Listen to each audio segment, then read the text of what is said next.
Halo everyone, welcome to Miss Wali Channel. Teman-teman, bagaimana kabarnya? Semoga teman-teman semua masih semangat untuk mempersiapkan diri dalam mengikuti pretest PPG di tahap kedua nanti ya teman-teman. Dan juga untuk teman-teman yang sudah mengikuti pretest PPG di tahap 1 kemarin, semoga hasilnya sesuai dengan yang diharapkan dan juga waktunya masih panjang ya teman-teman. Perjalanannya masih panjang jika teman-teman sudah lolos yang pretest PPG kemarin, teman-teman harus mengikuti pendidikannya, kemudian juga UP. Jadi teman-teman juga harus tetap berlatih untuk mengerjakan soal-soalnya. Dan juga untuk teman-teman yang akan mengikuti tesnya di tahap 2 nanti, di sini kita akan membahas tentang soal dan pembahasan pretest PPG Bahasa Inggris yang keluar di tahap 1 kemarin ya teman-teman. Oke, langsung saja kita simak pembahasannya. Soal yang pertama, the teacher asks the students to write collaboratively. The teacher wants to know the process of collaboration and role of each group member. The most suitable platform the teacher should use. Nah, teman-teman di situ yang ditanyakan adalah guru meminta siswa untuk menulis secara kolaboratif. Nah, di sini kata kuncinya kita tanda terlebih dahulu ya teman-teman. Di sini ada secara kolaboratif. Kemudian guru ingin mengetahui proses kolaborasi dan juga peran masing-masing anggota kelompok. Nah, jadi guru ingin mengetahui prosesnya ya teman-teman di sini. Jadi, platform yang paling tepat, yang cocok, yang harus digunakan adalah Nah, teman-teman untuk mengerjakan atau menulis sesuatu secara kolaboratif, kita bisa menggunakan Google Form atau juga dengan Google Docs ya teman-teman. Nah, jadi untuk option yang A di sini, Quizzes, ini kurang tepat. Kemudian untuk yang C di sini YouTube juga kurang tepat ya teman-teman. Kemudian dan yang E juga kurang tepat untuk blog. Nah, di sini kita bahas terlebih dahulu untuk yang Google Form dan juga Google Docs. Nah, teman-teman, jadi kita bisa menggunakan Google Form untuk melakukan atau mengedit secara kolaboratif. Caranya adalah kita menambahkan kolaborator dengan cara mengundang orang, kemudian menambahkan editor. Sedangkan untuk yang Google Docs di situ, kita bisa menggunakan Google Docs ini untuk mengajak orang bekerja sama secara kolaboratif, baik itu individu atau sejumlah orang atau lebih dari satu ya teman-teman. Kemudian di situ kita bisa berbagi dengan orang di dalam atau di luar organisasi tersebut. Kita bisa mengedit, membuat perubahan secara bersamaan sehingga perubahan-perubahan yang dibuat tersebut bisa diketahui secara bersama ya teman-teman. Jadi karena di situ disebutkan bahwa gurunya ingin mengetahui proses kolaborasi tersebut, untuk nomor satu ini, jawaban yang paling betul adalah option yang D ya teman-teman, yaitu Google Docs. Selanjutnya, soal nomor 2. The teacher asks students to work on some questions. The teacher wants students to work on their own questions without cheating on their friends, so that the teacher gives live quiz which the scores and rankings can be seen by all students. The most suitable platform the teacher should use. Nah, teman-teman, untuk soal yang kedua ini, di situ guru meminta siswa mengerjakan beberapa soal. Kemudian guru menginginkan siswanya mengerjakan soalnya sendiri tanpa mencontek temannya. Nah, teman-teman di sini kita tandai terlebih dahulu. Di sini guru ingin siswanya mengerjakan sendiri tanpa mencontek. Kemudian guru memberikan kuisnya secara langsung atau live quiz ya teman-teman, di mana di situ skor dan juga rankingnya dapat diketahui oleh semua siswa. Jadi the most suitable platform atau platform yang paling cocok yang bisa digunakan guru adalah, nah teman-teman di situ karena kata kuncinya adalah live quiz, kemudian juga dikerjakan, guru ingin siswanya mengerjakan tanpa mencontek, jadi yang paling tepat adalah quizzes ya teman-teman, karena dengan menggunakan quizzes kita bisa memberikan kuis secara interaktif di mana di situ waktunya berjalan ya teman-teman, waktunya berjalan sehingga di sini siswa kesulitan apabila siswa tersebut bertanya kepada temannya atau bahkan membuka buku, tentunya di situ akan terlewatkan soal-soalnya ya teman-teman, karena di situ ada waktunya yang berjalan cukup cepat. Jadi di sini dapat meminimalisir adanya contekan ya teman-teman. Dan juga di sini kuisnya bisa diberikan secara langsung atau live, kemudian skornya dan juga rankingnya juga diketahui secara langsung oleh semua siswa. Nah, di sini lebih memudahkan guru ya teman-teman karena di situ sudah ada grading secara otomatis dan juga sudah ada analisis butir soal. Jadi untuk nomor 2 ini jawaban yang paling betul adalah option yang A ya teman-teman. Selanjutnya soal nomor 3. A teacher provides feedback on a student's work and would not necessarily be used for grading purposes is a kind of. Nah, teman-teman di sini kita membahas tentang assessment ya teman-teman atau penilaian. Di situ guru memberikan umpan balik pada pekerjaan siswa dan tidak menggunakannya untuk tujuan penilaian. Nah, untuk tujuan penilaian ya teman-teman, grading di sini. Nah, jadi di sini merupakan penilaian apa? Nah, teman-teman di situ optionnya ada objective assessment, non-reference, kemudian ada diagnostic assessment, summative assessment, dan juga formative assessment. Untuk teman-teman, saya akan mengingatkan kembali tentang penilaian-penilaian yang bisa kita gunakan. Di sini kita lihat dulu pembahasannya. Di sini placement, formative, summative, dan juga diagnostic assessment. Karena tadi di opsinya tidak ada placement assessment, silakan teman-teman baca sendiri. Kemudian di situ ada, tadi di opsinya ada formative assessment ya teman-teman, kita bahas terlebih dahulu. Untuk formative assessment di situ, penilaian, yaitu penilaian yang digunakan selama pembelajaran. Guru atau pelajar memberikan umpan balik pada pekerjaan siswa dan tidak digunakan untuk tujuan penilaian. Nah, jadi di sini selama proses pembelajaran berlangsung, guru maupun siswa yang lainnya memberikan umpan balik terhadap pekerjaan siswa dan juga tidak digunakan untuk tujuan penilaian ya teman-teman. Nah, jadi ini adalah jawaban yang paling tepat, kita simpan terlebih dahulu. Untuk yang ini ya teman-teman. Kemudian untuk selanjutnya tadi ada summative assessment di sini.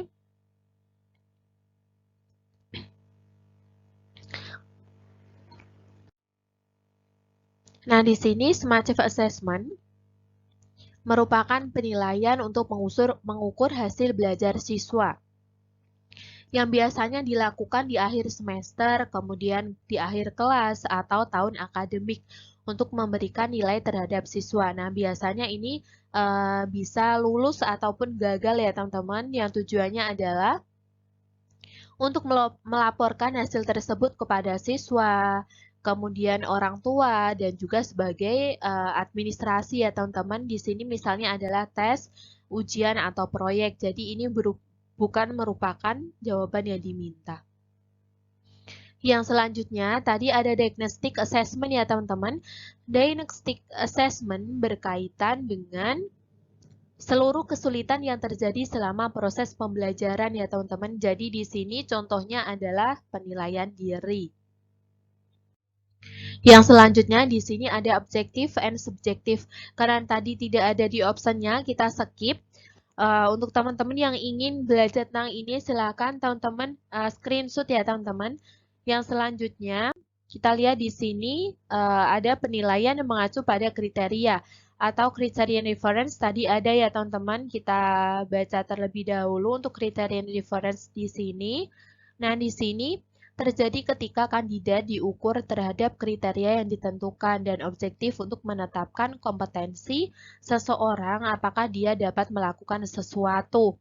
Contohnya adalah tes mengemudi. Ketika pengemudi pelajar diukur terhadap berbagai kriteria eksplisit, seperti tidak membahayakan pengguna jalan lain. Nah, di sini merupakan penilaian yang mengacu pada kriteria ya teman-teman. Jadi ini bukan merupakan jawaban yang diminta. Nah, selanjutnya tadi ada objective assessment ya teman-teman di sini. Di optionnya tadi ada objective assessment. Nah, objective assessment sendiri merupakan perbandingan diri baik dalam dominan yang sama dari waktu ke waktu atau komparatif dengan domain lain dalam diri siswa yang sama. Nah, teman-teman, Di sini selanjutnya juga ada informal and formal assessment, kemudian juga ada internal dan juga external assessment ya teman-teman. Silahkan teman-teman pelajari. Yang selanjutnya, nah di sini soal yang ketiga tadi, a teacher provides feedback on a student. Nah, jadi jawaban yang diminta yang betul sesuai dengan yang kita bahas tadi adalah yang E ya teman-teman, yaitu formative assessment, di mana di situ guru maupun siswa lain memberikan umpan balik terhadap pekerjaan siswa dan juga di sini tidak digunakan sebagai penilaian ya teman-teman. Jadi yang paling betul adalah yang E. Selanjutnya, soal nomor 4. Teacher asks students to revise a descriptive paragraph with correct tenses. The main competence to be achieved is that students can understand. Nah, teman-teman di sini kita lihat kata kuncinya adalah correct tenses ya teman-teman, atau tenses yang benar. Nah, karena di sini berhubungan dengan tenses, berarti di sini merupakan language features ya teman-teman. Nah, jadi untuk option yang betul adalah yang B. Untuk social function di sini merupakan tujuan dari descriptive text. Nah, jadi ini tidak berhubungan dengan tenses ya teman-teman. Ini salah. Kemudian untuk yang definisi ini lebih salah lagi ya teman-teman, karena di sini lebih menjelaskan tentang apa yang dimaksud dengan descriptive text. Kemudian generic structure di sini merupakan susunan paragrafnya ya teman-teman, susunan paragraf untuk descriptive text. Di situ ada identification dan juga description, dan juga textual function ini juga kurang tepat ya teman-teman. Di sini merupakan function atau tujuannya. Jadi untuk nomor 4 ini jawaban yang paling betul yang membahas tentang tenses di sini adalah option yang B. Nah, teman-teman di sini adalah tentang pembahasannya, yaitu ada definition of descriptive text. Di situ, descriptive text merupakan teks yang menjelaskan tentang seseorang atau sesuatu seperti apa sih itu ya teman-teman, yaitu gambarannya. Kemudian yang selanjutnya adalah social or language functions of descriptive text. Di sini merupakan tujuan dari descriptive text tersebut untuk apa sih.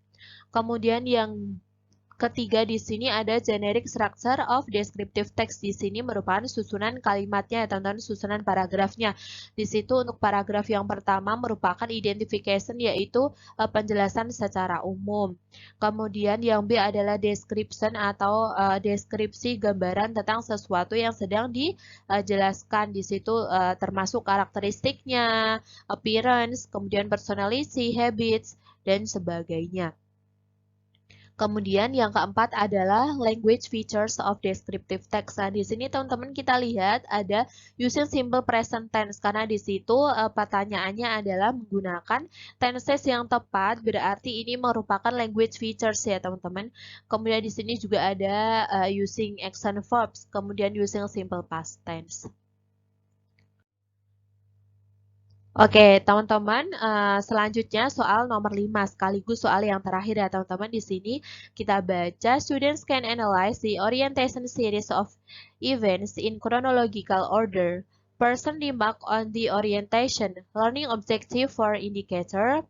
Nah, teman-teman di sini yang ditanyakan adalah siswa dapat menganalisis rangkaian peristiwa secara kronologis ya teman-teman.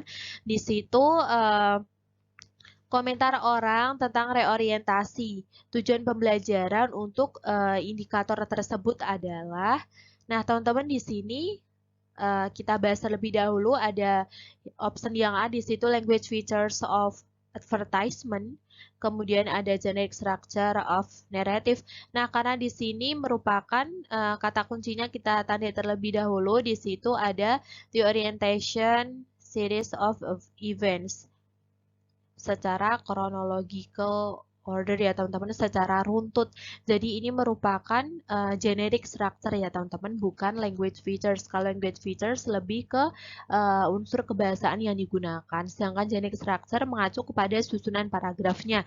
Jadi untuk option yang A di sini salah, language features of advertisement. Kemudian yang C juga salah, language features of recontext. Ini kurang tepat ya teman-teman. Nah, di situ ada beberapa jawaban, ada 3, B, D, dan juga E, yaitu generic structure of narrative, kemudian ada generic structure of descriptive text, dan juga generic structure of recontext. Nah, tadi teman-teman Kita sudah membahasnya untuk yang generic structure of descriptive text ya teman-teman, yaitu terdiri dari identification dan juga description. Jadi ini bukan merupakan orientasi yang diceritakan secara runtut kejadian-kejadiannya ya teman-teman. Jadi untuk yang descriptive text ini kurang tepat. Nah teman-teman,